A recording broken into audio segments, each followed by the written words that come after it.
Next है types of angle. On the basis of measurement angles are the following types. ठीक है, first जो है एक्यूट एंगल। कौन सा एंगल है? Acute angle. एक्यूट एंगल जो बोलते हैं, and angle whose measure is between 0 and 90 degree is called acute angle। Acute angle का मतलब क्या हुआ? ऐसा एंगल जो 0 और 90 के बीच में हो। बिटवीन क्या होता है? बीच में। ऐसा एंगल जो 0 और 90 के बीच में हो उसको हम क्या बोलते हैं? Acute angle. ठीक है, तो ये एंगल हम लोग बनाया है, ये एंगल जो है 0 और 90 के बीच में है। जो भी एंगल जिसको हम क्या बोलेंगे? Acute angle. Next right angle. Right angle बोलने से ही पता चलता है कि ये 90 डिग्री इसमें इंडिकेट होना चाहिए। And angle whose measure is 90 degree. ऐसा एंगल जो 90 डिग्री को मेजर करे is called right angle. Right angle किस तरह से हम लोग इंडिकेट करते हैं? ये हो गया तुम्हारा 90 डिग्री, तो इसको क्या बोलते हैं? कौन सा एंगल? Right angle. नेक्स्ट है ऑब्ट्यूज एंगल। ठीक है, an angle whose measure is between 90 and 180 degree is called obtuse angle। ऐसा एंगल जो 90 और 180 के बीच में, बीच में क्या होता है? बीच में। तो 90 से बड़ा और 180 से छोटा, तो वैसे एंगल को हम लोग कौन सा एंगल बोलते हैं? कौन सा होता है? Obtuse angle. ऑब्ट्यूज एंगल को इस तरह से हम लोग इंडिकेट कर सकते हैं। ये एंगल जो है हमारा है 120 डिग्री यानी 120 डिग्री। ये हो गया तुम्हारा ऑब्ट्यूज एंगल। ठीक है, एनी प्रॉब्लम? नो।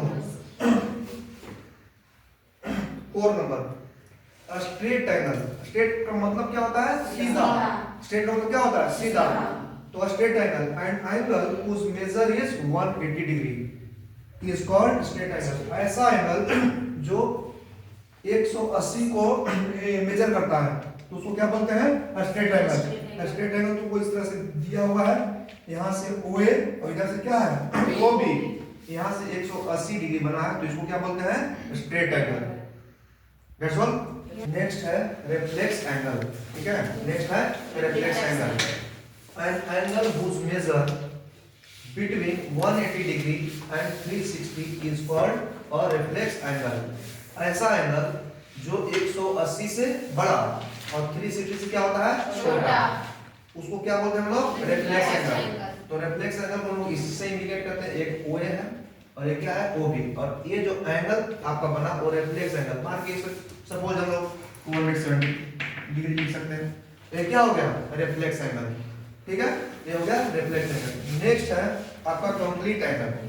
क्या है कंप्लीट एंगल? इसका मतलब ही होता है कि कंप्लीट है, ये क्या है? पूरा है। Complete angle and angle whose measure is 360 degree. ऐसा एंगल जो 360 डिग्री को मेजर करे is called कंप्लीट एंगल। ये एंगल जो है 360, ये 360 मतलब एक बार क्या होता है? रोटेट होना का मतलब क्या होता है? 360। जैसे यहाँ से आया तो एंगल एक बार पूरे रोटेट हो गया तो इसको क्या बोलते हैं? 360। ये हो गया कंप्लीट एंगल। इसी तरह से हम लोग सारा एंगल के बारे में पढ़े। सबसे पहले क्या पढ़े? Acute angle. उसके बाद क्या पढ़े? Right angle. उसके बाद पढ़े हम लोग ऑब्ट्यूज एंगल। उसके बाद पढ़े रिफ्लेक्स स्ट्रेट एंगल। उसके बाद रिफ्लेक्स, उसके बाद कंप्लीट एंगल। ये बेसिक कंप्लीट होना चाहिए हर एक बच्चे को। ओके।